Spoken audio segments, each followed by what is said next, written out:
السلام علیکم عزیزان محترم، احکام رمضان کے ساتھ ایک مرتبہ پھر آپ کی خدمت میں حاضر ہیں اور مبتلات روزہ کا اگلا حصہ آج ہم ڈسکس کریں گے۔ مبتلات روزہ میں سے ایک چیز آمیزش جنسی یا جمع کرنا ہے۔ اس کے بارے میں فقہا کا فتویٰ یہ ہے کہ اگر کوئی شخص اپنی زوجہ کے ساتھ یا زوجین باہم رضامندی سے حالت روزہ میں جمع کرتے ہیں تو ان کا روزہ باطل شمار ہوگا۔ مثلا زوجین ہیں جن کی نئی شادی ہوئی، کیونکہ یہ مسئلہ اکثر پیش آتا ہے اور پوچھا جاتا ہے، اگر زوجین ہیں جن کی نئی شادی ہوئی اور ماہ مبارک رمضان آ گیا، اب آمیزش شب کے بعد ان پر غسل واجب ہے، لیکن صبح اٹھ کر غسل کرنا، مثلا ہم مثال کے طور پر فرض کرتے ہیں کہ جو غسل خانہ ہے وہ ان کے کمرے کے اندر نہیں ہے، یعنی اٹیچ باتھ روم نہیں ہے، اور وہ مثلا گھر کے سین میں ہے، یا انہیں اپنے کمرے سے نکلنا پڑے گا اور دیگر گھر والوں پر ظاہر ہوگا کہ یہ مثلا غسل کے لیے جا رہا ہے یا جا رہی ہے۔ خصوصاً خواتین کے لیے یہ مشکل زیادہ پیش آتی ہے جو نئی شادی ہو کر کسی گھر میں جاتی ہے۔ اب انہوں نے غسل کرنا ہے اور ان کو گھر والوں سے، اپنے سسرال والوں سے ایک شرمندگی، ایک جھجک محسوس ہو رہی ہے، خجالت محسوس ہو رہی ہے، تو ان کے لیے کیا ہوگا؟ اس میں فقہا کا یہ کہنا ہے کہ صرف شرم یا خجالت کا محسوس ہونا کفایت نہیں کرتا کہ انسان غسل کو ترک کرے جو اس پر واجب ہے ماہ مبارک رمضان میں اذان صبح سے پہلے۔ اس کے لیے دو صورتیں، یا تو غسل کرنا اس کے لیے واقعتاً ضرر کا موجب ہو یا حرج کا موجب ہو، یعنی اسے واقعتاً کوئی شدید مشکل پیش آ رہی ہو غسل کرنے میں، صرف شرم یا جھجک مشکل شمار نہیں ہوتی، یا اسے ضرر ہو، اسے واقعتاً اس کے جسم کو نقصان پہنچتا ہو یا پہنچنے کا احتمال ہو، تو اس کے لیے الگ مسئلہ ہوگا۔ یا دوسری صورت یہ ہے کہ وہ تیمم بدلے غسل کرے، یعنی وہ خاتون یا مرد جو ہے وہ کیا کریں گے، وہ تیمم بدلے غسل کریں گے اذان صبح سے پہلے،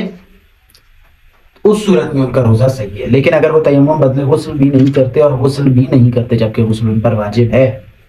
صرف اس وجہ سے کہ شرم جھجک مانے آ رہی ہے، تو اس صورت میں ان کا وہ روزہ باطل شمار ہوگا۔ اس لیے یہ ضروری ہے کہ کم از کم تیمم بدلے غسل کیا جائے ایسی صورت میں، اور اس میں بہتر صورت یہی ہے کہ ایسے معاملات کے اندر خود فیملیز کو اس بات کا خیال رکھنا چاہیے کہ وہ شرمندگی ایجاد کرنے کی وجہ نہ بنے، مثلا ان کے رویے، ان کی باتیں، ان کے لہجے، اشارے ایسے نہ ہو جس سے دوسرے کو شرمندگی ہو، خصوصاً وہ گھر جہاں پر نئی شادیاں ہوئی ہیں۔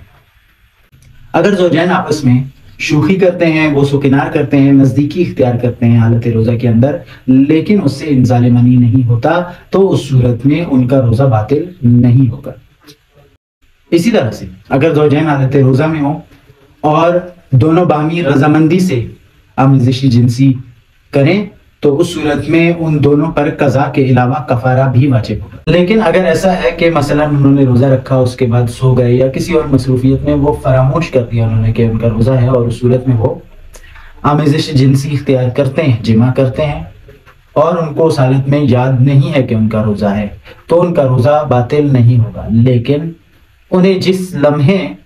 یہ یاد آ جائے کہ ان کا روزہ ہے، انہیں فوراً الگ ہو جانا چاہیے۔ اگر وہ الگ نہیں ہوتے تو اس صورت میں جبکہ انہیں یاد آ چکا ہے کہ ان کا روزہ ہے، ان کا روزہ باطل ہو جائے گا، وگرنہ فراموشی کی حالت ہو تو ان کا روزہ باطل نہیں ہوگا۔ اسی طرح سے حالت جنابت، مثلا اگر ایک شخص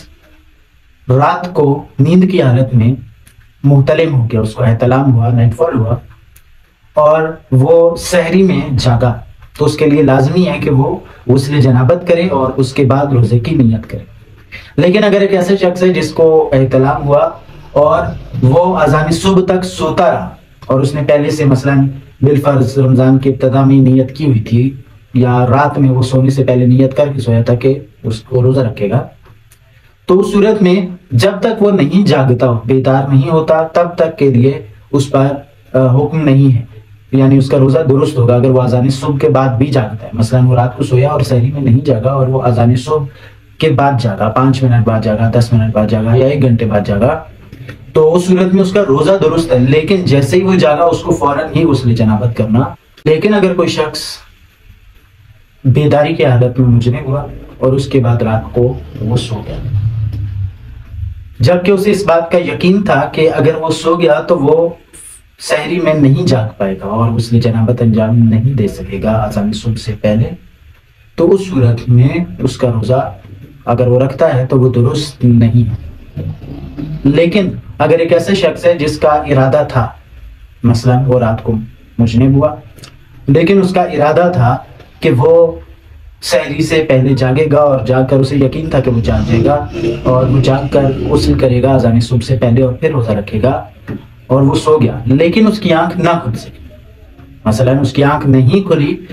اور اذان صبح کا وقت ہو گیا، تو اس صورت میں اس کا روزہ درست شمار کیا جائے گا تا وقتی کہ وہ جاگ جائے اور پھر اس کے بعد وہ غسل جائے۔ اسی طرح سے مثلا فرض کریں گے ایک شخص ہے جو کہ مجنب ہو چکا ہے، اس پر غسل جنابت واجب ہے، لیکن یا تو وقت تنگ ہے، یعنی اذان صبح اور اس کی بیداری کے درمیان وقت نہیں ہے، یا پانی نہیں ہے۔ ہم فرض کر سکتے ہیں کہ مثلا بجلی نہیں ہے اور موٹر نہیں چل رہی، پانی تک دسترسی نہیں ہے اس صورت میں وہ کیا کرے گا؟ اس صورت میں اسے تیمم کرنا ہے۔ اسی طرح سے اگر مثلا ایک شخص مجنب ہو گیا اور پانی کا استعمال اس کے لیے ضرر رکھتا ہے اور احتمال ضرر موجود ہے، تو اس صورت میں وہ غسل کے بدلے تیمم کرے گا۔ لیکن اگر ایک شخص نے روزہ رکھ لیا، روزہ رکھنے کے بعد دن کے وقت وہ سو گیا یا فجر پڑھنے کے بعد وہ سو گیا، اور اس صورت میں اس پر غسل جنابت واجب ہو گیا، تو اب اس کا روزہ کیا باطل ہوگا؟ نہیں، اس کا روزہ باطل نہیں ہوگا۔ اور وہ جاگنے کے بعد بھی اس پر یہ لازم نہیں ہے کہ فوراً مثلا غسل کرے۔ مثلا وہ جب جاگنے کے بعد اسے معلوم ہو گیا کہ اس کے اوپر غسل جنابت واجب ہے، تو وہ 1-2 گھنٹے کی تاخیر کے ساتھ بھی غسل کر سکتا ہے، اس کا روزہ اس صورت میں باطل نہیں ہوگا بلکہ اس کا۔ اب فرض کریں ایسا ایک شخص ہے جو کہ محتلم ہو گیا، اس کو احتلام ہوا، وہ جاگا، اس نے سحری کی، اور اذان صبح تک وہ متوجہ نہیں ہوا کہ اسے احتلام ہوا اور اس پر غسل جنابت واجب ہے، اور اس نے روزے کی نیت کر لی، اذان صبح ہو گئی۔ اذان صبح ہونے کے بعد جب روزے کا شرعی وقت شروع ہو گیا، اس کو پھر وہ متوجہ ہوتا ہے، اسے پتہ چلتا ہے کہ وہ محتلم ہو چکا ہے، اس پر غسل واجب ہے، اس صورت میں اس کا روزہ درست ہے اس وقت تک جب تک وہ متوجہ نہیں ہوا۔ جیسے ہی وہ متوجہ ہو تو پھر اس کو غسل کرنا ہے، یا اگر اس کے پاس پانی نہیں ہے یا کوئی اور مشکل درپیش ہے تو تیمم بدلے غسل کرنا۔ اسی طرح سے فرض کیجئے کہ ایک شخص ہے جس کی رات کو سونے کے بعد آنکھ کھلتی ہے اور اسے شک ہوتا ہے کہ وہ محتلم ہوا ہے یا نہیں۔ اگر وہ اپنے لباس پر احتلام کے آثار نہیں دیکھتا، اسے آثار نہیں نظر آتا، اور وہ اس شک کی پرواہ نہیں کرتا اور پھر سو جاتا، اب وہ اذان صبح کے وقت اذان ہونے کے بعد یا انہیں اذان جانتا ہے، اور اسے معلوم ہوتا ہے کہ اذان صبح سے پہلے وہ محتلم ہو چکا ہے اور اس پر غسل جنابت واجب ہے، تو اس صورت میں اس کا روزہ درست ہے، اس شرط کے ساتھ کہ اس نے پہلے سے نیت کی ہوئی ہے، کیونکہ نیت اپنی جگہ پر واجب ہے۔ اس میں اس بات کا خیال رکھنا ضروری ہے کہ پہلے اس کو شک تھا، یقین نہیں تھا جب وہ پہلی دفعہ رات کو جاگا۔ اگر اسے یقین تھا تو اس صورت میں اس پر لازم تھا کہ وہ غسل کرے، اور اگر غسل کیے بنا سویا تو اس کا روزہ باطل ہے۔ لیکن اگر اسے یقین نہیں، شک تھا، اور پھر اذان صبح کے بعد اس کی آنکھ کھلتی ہے، تو اس صورت میں اس کا روزہ درست شمار ہوگا۔ اب مثلا ایسا ایک شخص ہے جو فجر سے پہلے جاگا، اسے معلوم ہوا کہ اس پر غسل جنابت واجب ہے، اور اس نے غسل جنابت شروع کر۔ غسل جنابت کے دوران ابھی غسل مکمل نہیں ہوا اور اذان صبح ہو گئی، اب اس صورت میں اس کے لیے کیا حکم ہے؟ فقہا کا کہنا ہے کہ اگر اس کو اس بات کا احتمال تھا جب وہ جاگا کہ ابھی اذان صبح میں اتنا وقت ہے کہ اس وقت کے دوران میں اپنے غسل واجب کو، غسل جنابت کو مکمل کر لوں گا، اس احتمال کے ساتھ اس نے غسل شروع کیا ہے، لیکن اس کا احتمال جو ہے وہ غلط ثابت ہوا اور غسل مکمل ہونے سے پہلے ہی اذان ہو گئی، تو اس صورت میں اس کا غسل درست ہے اور اس کا روزہ بھی درست شمار ہوگا، کیونکہ اس نے اس دورانیے کے اندر اپنے احتمال کے مطابق غسل کو مکمل کرنے کے ارادے سے ہی غسل کا آغاز کیا تھا، تو ایسی صورت میں اس کا روزہ درست ہے۔ جوان ہے، مرد یا خاتون جو کہ رات کو محتلم ہو گیا یا ہو گئی اور وہ جاگا، اب اس کے لیے مشکل ہے کہ وہ فجر سے پہلے جا کر غسل کرے، اپنے گھر والوں سے شرم کی وجہ سے یا اپنے عزیزوں سے شرم کی وجہ سے، یا اگر وہ ہاسٹل میں رہتا ہے تو اپنے ساتھیوں سے شرم کی وجہ سے